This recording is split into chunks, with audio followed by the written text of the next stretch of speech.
KPSC ನೇಮಕಾತಿಯಲ್ಲಿ ಹಗರಣ ಪ್ರಕರಣಕ್ಕೆ ಸಂಬಂಧಪಟ್ಟಂತೆ ಪರೀಕ್ಷೆಗೂ ಮುನ್ನವೇ ಪ್ರಶ್ನೆ ಪತ್ರಿಕೆ ಸೋರಿಕೆ ಆಯ್ತಾ ಅನ್ನುವಂತಹ ಅನುಮಾನ ವ್ಯಕ್ತವಾಗ್ತಾ ಇದೆ.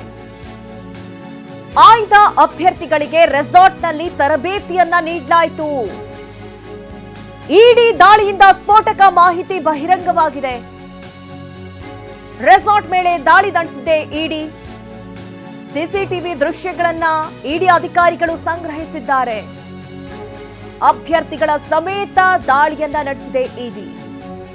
ನೋಡಿ, ಇಡಿ ಅಧಿಕಾರಿಗಳ ಕಾರ್ಯಾಚರಣೆ ಯಾವ ರೀತಿ ನಡೀತಾ ಇದೆ ಅಂತ ಅಂದ್ರೆ, ಬುಡ ಸಮೇತ ಈ ಅಕ್ರಮಕ್ಕೆ ಯಾರೆಲ್ಲ ಸಾಥ್ ಕೊಟ್ರು, ಜೊತೆಗೆ ಯಾರ್ಯಾರು ಭಾಗಿಯಾಗಿದ್ರು, ಯಾವ ರೀತಿ ಅಕ್ರಮ ನಡೀತು, ಯಾವ ರೀತಿ ಪ್ಲಾನ್ ಅನ್ನ ಮಾಡ್ಕೊಂಡಿದ್ರು, ಪ್ರಶ್ನೆ ಪತ್ರಿಕೆ ಹೇಗ್ ಸೋರಿಕೆ ಆಯ್ತು, ಈ ಹಣ ತೆಗೆದುಕೊಂಡಂತ ಅಭ್ಯರ್ಥಿಗಳಿಗೆ ಯಾವ ರೀತಿ ತರಬೇತಿಯನ್ನ ನೀಡಲಾಯಿತು, ಎಲ್ಲಿ ತರಬೇತಿಯನ್ನ ನೀಡಲಾಯಿತು, ಎಷ್ಟು ದಿನಗಳ ಮುಂಚೆ ನಡೆಯಲಾಯಿತು, ಈ ಎಲ್ಲಾ ವಿಚಾರಕ್ಕೆ ಸಂಬಂಧಪಟ್ಟಂತೆ ಇಡಿ ಅಧಿಕಾರಿಗಳು ತನಿಖೆಯನ್ನ ನಡೆಸ್ತಾ ಇದ್ದಾರೆ. ಒಂದು ರೆಸಾರ್ಟ್ನಲ್ಲಿ ಈ ತರಬೇತಿ ನಡೆದಿತ್ತು ಅನ್ನುವಂತಹ ವಿಚಾರಕ್ಕೆ ಸಂಬಂಧಪಟ್ಟಂತೆ ಅಭ್ಯರ್ಥಿಗಳ ಜೊತೆಯಲ್ಲಿ ಬಂದು ದಾಳಿ ನಡೆಸಿದೆ ಇಡಿ. ಇನ್ನು ರೆಸಾರ್ಟ್ನಲ್ಲಿ ತರಬೇತಿ ನೀಡಿದ್ದರ ಬಗ್ಗೆ ತಪ್ಪೊಪ್ಪಿಗೆಯನ್ನ ನೀಡಿದ್ದಾರೆ ಅಭ್ಯರ್ಥಿಗಳು. ಅಭ್ಯರ್ಥಿಗಳ ಹೇಳಿಕೆಗಳಿಂದ ಮತ್ತಷ್ಟು ಸಾಕ್ಷ್ಯ ಸಂಗ್ರಹವಾಗಿದೆ. ಅಭ್ಯರ್ಥಿಗಳ ಮಾಹಿತಿ ಮೇರೆಗೆ ಬೇರೆ ಕಡೆ ಇಡಿ ದಾಳಿಯನ್ನು ನಡೆಸ್ತಾ ಇದೆ. ಇಡಿ ಅಧಿಕಾರಿಗಳು ಜೊತೆಗೆ ಯಾರೆಲ್ಲ ಹಣ ಕೊಟ್ಟು ಸೀಟನ್ನ ಪಡ್ಕೊಂಡಿದ್ರು ಅಂಥವರ ಮನೆ ಮೇಲೆ ದಾಳಿಯನ್ನು ನಡೆಸಲಾಗಿತ್ತು.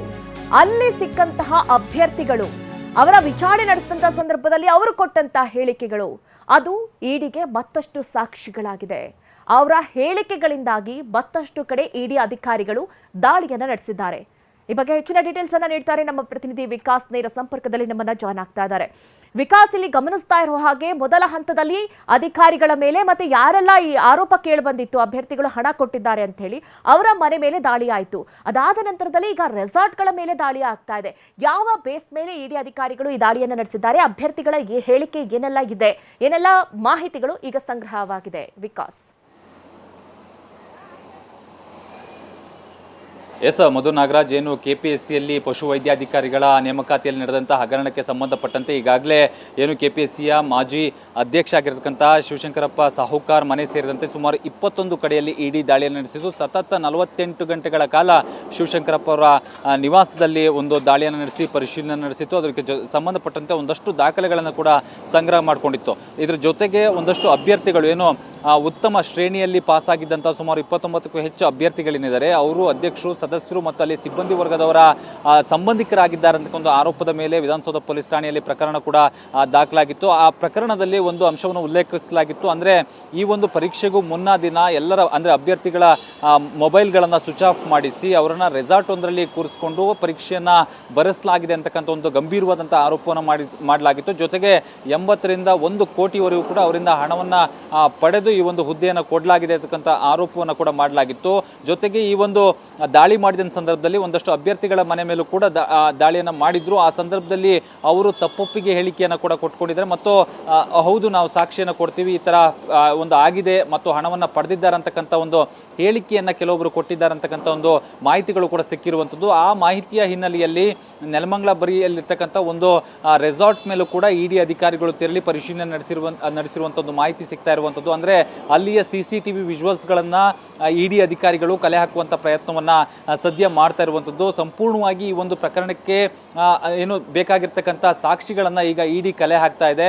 ಜೊತೆಗೆ ಈ ಒಂದು ಶಿವಶಂಕರಪ್ಪ ಸಾಹುಕಾರ್ ಮನೆ ಮೇಲೆ ದಾಳಿ ಮಾಡಿದ ಸಂದರ್ಭದಲ್ಲೂ ಕೂಡ ಹಲವರ ಜೊತೆಯಲ್ಲಿ ಹಣದ ವ್ಯವಹಾರಗಳು ಮಾಡಿರುವಂತಹ ಒಂದಷ್ಟು ಎವಿಡೆನ್ಸ್ಗಳು ಕೂಡ ಈಗಾಗಲೇ ಇಡಿಗೆ ಲಭ್ಯವಾಗಿದ್ದು, ಈ ಒಂದು ಇಡಿ ತನಿಖೆಯನ್ನು ಮತ್ತಷ್ಟು ಗಂಭೀರವಾಗಿ ಇಡಿ ಒಂದು ಪರಿಗಣನೆಗೆ ತೆಗೆದುಕೊಂಡು ಮಾಹಿತಿಯನ್ನು ಕಲೆ ಹಾಕುವಂತ ಕೆಲಸದಲ್ಲಿ ಇಡಿ ಮುಂದಾಗಿರುವಂತದ್ದು. Madhu Nagaraj. Okay Vikas, thank you ನಿಮ್ಮೆಲ್ಲ ಡೀಟೇಲ್ಸ್ಗಾಗಿ. ಇನ್ನು ಪಶು ವೈದ್ಯಾಧಿಕಾರಿ ನೇಮಕಾತಿ ಅಕ್ರಮ ಆರೋಪ ಪ್ರಕರಣಕ್ಕೆ ಸಂಬಂಧಪಟ್ಟಂತೆ ಕೆಪಿಎಸ್ಸಿ ಮಾಜಿ ಅಧ್ಯಕ್ಷ ಶಿವಶಂಕರಪ್ಪ ಮೇಲೆ ಇಡಿ ನಿಗಾ ಇಟ್ಟಿದೆ.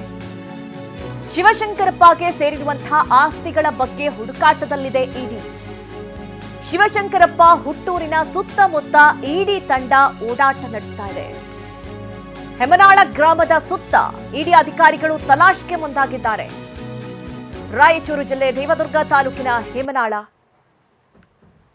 ಮದರಕಲ್ನಲ್ಲಿ 100 ಎಕರೆ ತೋಟವನ್ನ ಹೊಂದಿದ್ದಾರೆ ಶಿವಶಂಕರಪ್ಪ ಅನ್ನುವಂತಹ ಆರೋಪ ಇದೆ. ತೋಟದ ದಾಖಲೆಗಳನ್ನ ಹಿಡಿದು ತೋಟದ ಸುತ್ತ ಇಡಿ ಅಧಿಕಾರಿಗಳು ರೌಂಡ್ಸ್ಗಿಳಿದಿದ್ದಾರೆ. ತೋಟದಲ್ಲಿ ಐಷಾರಾಮಿ ಮನೆಯ ರೀತಿ ಬೆಡ್ರೂಮ್, ವಿಶ್ರಾಂತಿ ಕೋಣೆ, ಕಿಚನ್ ಸೇರಿ ಹಲವು ಸೌಲಭ್ಯದ ಕ್ಯಾಬಿನ್ ಕೂಡ ಇದೆ. ಹೀಗಾಗಿ ಇದೆಲ್ಲ ಹೇಗ್ ಬಂತು? ಇಷ್ಟು ದೊಡ್ಡ ಪ್ರಮಾಣದ ಆಸ್ತಿ ಹೊಂದಿರೋದಕ್ಕೆ ಕಾರಣ ಏನು? ಇದು ಈ ಹಿರಿಯರಿಂದ ಇವರಿಗೆ ಬಂದಿದ್ದ ಅಥವಾ ಇವರಾಗೆ ಆಸ್ತಿಗಳನ್ನ ಮಾಡ್ಕೊಂಡಿದ್ದ? ಅದಕ್ಕೆ ಹಣ ಎಲ್ಲಿ ಬಂತು? ಅಕ್ರಮದಿಂದಲೇ ಹಣವನ್ನ ಪಡೆದಿದ್ರ? ಈ ಎಲ್ಲ ವಿಚಾರಕ್ಕೆ ಸಂಬಂಧಪಟ್ಟಂತೆ ಇಡಿ ಅಧಿಕಾರಿಗಳು ದಾಳಿಯನ್ನ ನಡೆಸ್ತಾ ಇದ್ದಾರೆ.